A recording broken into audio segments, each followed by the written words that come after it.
మేము యమనస్తులుగా ఉన్నప్పుడు, నా వివాహం అవ్వకముందు సువార్త ప్రకటించడానికి మేము ఒక గ్రామానికి వెళ్ళాలని ప్లాన్ చేసుకున్నాం. ప్రార్థన చేసుకున్నాం, ప్రభా ఈ రోజు ఎక్కడెక్కడ ఎవరెవరికి సువార్త ప్రకటించాలో అలాంటి ప్రాంతాలకు వెళ్ళాలి, అలానే మమ్మల్ని కాపాడు, కంచివేయి అని చెప్పి ప్రార్థన చేసుకుని బయలుదేరాం. పరిశుద్ధాత్మ దేవుడు అంటే టీమ్ తో నేను నడుస్తున్నాను, నాకు ఒక ప్రేరేపణ బలంగా వస్తుంది హృదయంలోంచి, అక్కడ ఉన్న గుడారాల దగ్గరికి వెళ్ళు అని వస్తుంది. ఐదుగురం కలిసి అక్కడికి వెళ్ళిన తర్వాత 30-40 మంది దాకా గ్యాదర్ అయ్యారు. ఇంక కంపు వాళ్ళ దగ్గరకు వెళ్ళిన కదా ఒక విధమైన చేపల వాసన, ఒక విధమైన మురికి వాసన, వాంతి వచ్చేటట్లుంది. టీమ్ లో ఉన్న వాళ్ళు ముక్కు మూసుకుని మేము వెళ్ళిపోతా ఉన్నారు. అలా చేయొద్దు మనం, ఎందుకో దేవుడు ప్రేరేపించాడు. వీళ్ళు కూడా సువార్త ప్రకటించాల్సిన అవసరం మన మీద ఉందేమో, మనకి ఇచ్చిన అవకాశాలు మనం వాడుకుందాం, సువార్త చెప్దాం అని చెప్పి నేను అక్కడ ఉన్నటువంటి వాళ్ళతో మాట్లాడాను. వాళ్ళందరికీ కూడా దేవుని యొక్క సువార్తను ప్రకటించిన తర్వాత మీ అందరికి ఇష్టమైతే గనక మీకు మంచి విషయాలు మేము బోధిస్తాము రమ్మన్నాం. అందరూ కలిసి 7 గంటలకల్లా మేము ఉన్నటువంటి ఇంటికి వచ్చేవాళ్ళు. ఎవ్రీడే ప్రతిరోజు క్లాసులు, ఎవ్రీడే వాళ్ళు వచ్చేవాళ్ళు. వచ్చిన తర్వాత శుభ్రం గురించి మొదటగా చెప్పాం, సువార్త కన్నా ముందు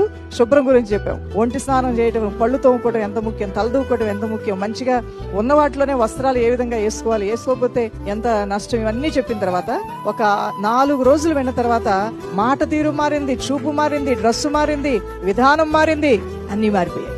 మేము కన్నడ భాషలోను, తర్వాత తమిళ భాషలో, హిందీ భాషలో మేము పాడే పాటల్ని వాళ్ళ భాషలోకి మార్చుకొని వాళ్లే లిపి కట్టారు, వాళ్లే రాగం కట్టారు, వాళ్ళు కూడా పాడటం మొదలు పెట్టారు. అబ్బా, సువార్త సభ జరిగినట్టు జరిగిపోయింది. రోజు 7 రోజులు అనుకున్నటువంటి మా సభ ఒక 1 నెల రోజులు కొనసాగింది. వాళ్ళందరినీ ప్రేమించాం, మేము దేవుని ప్రేమను వారికి తెలియజేశాం. అందరూ కలిసి చక్కగా దేవుణ్ణి స్తుతించుకొని పాటలు పాడుకొని ఆరాధించిన తర్వాత గొప్ప ఏడుపు, అక్కడ మా బ్రతుకులు మారిపోయే యేసును మాకు పరిచయం చేశారు.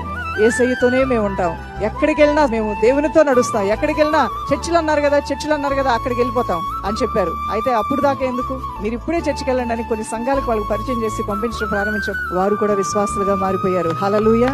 పరిశుద్ధాత్మ దేవునికి మీరు అప్పగించుకుంటే ఒక్కొక్కసారి దేవుని ప్రేరేపణ మీ ప్రేరేపణ కన్నా విభిన్నంగా ఉండబోతుంది దైవజనమా.